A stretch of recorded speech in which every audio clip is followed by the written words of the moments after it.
What does the word atheism actually mean? Misunderstandings over the definition are so commonplace that this seems like a very natural place to begin. I suppose the standard view is that atheism is the belief that there is no God, or in other words, the denial of the proposition God exists. And of course, by God we mean all gods. Although many atheists do identify this definition, indeed some would say it hits the nail on the head, it does not capture the whole meaning of the word. The online Oxford English Dictionary includes the term disbelief in the existence of God, alongside but not in conjunction with denial of.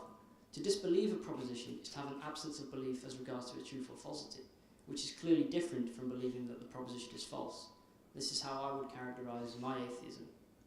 Aren't you just agnostic then? You might object.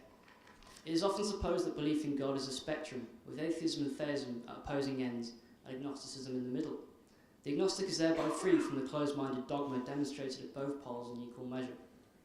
Agnosticism, however, is not disbelief about the existence of God, rather it is a belief about what can be known.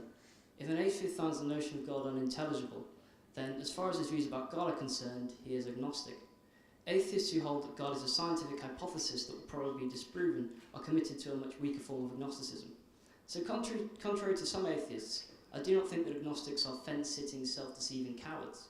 Rather, if pulled away from dogma and confusion, most people will admit to some form of agnosticism. Now we can dispel the myth that all atheists are as dogmatic as theists. Concerning a worldview, dogma equates to certain principles that are considered infallible, in the restricted sense that they should not be questioned. Dogmatic atheists accuse other atheists of not being genuine if they don't actively believe that God doesn't exist. They arrogantly state that science has disproven God, and so conclude that anyone who doesn't share their view is an uninformed idiot. It's ironic that this form of dogmatism invokes the scientific method, and to actually employ the scientific method is to be necessarily undogmatic. Science begins with disbelief concerning a proposition, and proceeds till we can no longer consistently maintain said disbelief. If evidence pops up, either during an experiment or in the light of a prior or future inquiry, which credibly disaffirms the proposition, then and only then can we declare it false. But dogmatic atheists tend to believe that God doesn't exist because there is insufficient evidence to say that he does. Fortunately, this dogmatism is often eliminable by a correct understanding of scientific method, and adequate knowledge of what science actually says, and indeed refrains from saying, about the origins of the universe. But theists who change their beliefs about God in lieu of these facts are very rare. It seems that while they are committed to dogma, atheists don't have to be. It is commonly supposed that atheism provides no basis for morality. The claim is not that atheists feel more inclined than theists to go on a killing spree. It is rather that they have no reason to declare that doing so would be morally wrong. Some external source, in this case a divine lawgiver, is required to kickstart the moral instinct into action. But why, the atheist objects, should the feelings of others and our embedded notions of what is right and wrong become any less significant if this being does not exist? To quote Sam Harris, we decide what is good in our good books by recourse to moral intuitions that are hardwired in us and have been refined by thousands of years of thinking about the causes and possibilities of human happiness. End quote. I'm sure most theists would agree with this to some extent. Obeying laws in order to get into heaven or to stay out of hell does not in itself constitute morality. Theists act morally because God's laws are moral, and his laws are moral because God is good. But the proposition God is good must be accepted in virtue of faith, unless the theist concedes that humans have some ingrained notion of what is good.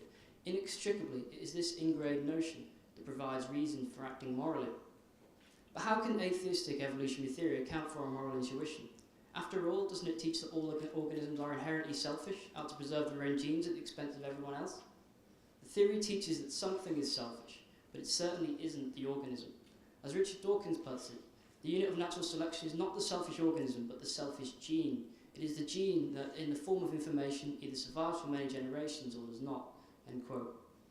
Selfishness in the organism can help preserve its genes, but the theory certainly doesn't demand it. The suggestion is a gene that programs individual organisms to favour their genetic kin is statistically likely to benefit copies of itself. Another device, known in the literature as reciprocal altruism, is displayed in all corners of the animal kingdom in the form of complex symbiotic relationships.